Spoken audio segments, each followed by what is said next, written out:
মা, মা আপনি রান্নাঘরে কি করছেন? কেন কি হয়েছে? মা, আপনার সোনার হারটা আর নেই। তবে তবে আমি দিদিকে একটু আগে আপনার আলমারির সামনে দেখেছি। বড় বৌমা, বড় বৌমা, তুমি আমার আলমারি দিয়ে হাতটা নেছো?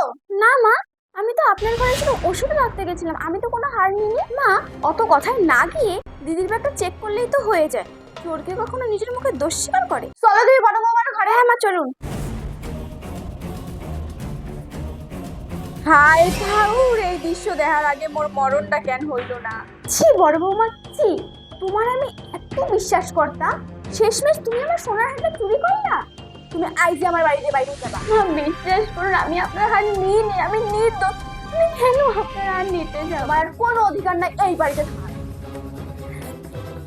আমার রাস্তা পুরো ক্লিয়ার, এবার আর আমার পথে কেউ বাধা হয়ে দাঁড়াবে। এই সংসার, এই সম্পত্তি সব আমার হয়ে যাবে। এরপর কি হবে? সত্যিটা কি সামনে আসবে? তার জন্য তো একটু দ্বিতীয় পর্বের জন্য অপেক্ষা করতে হবে।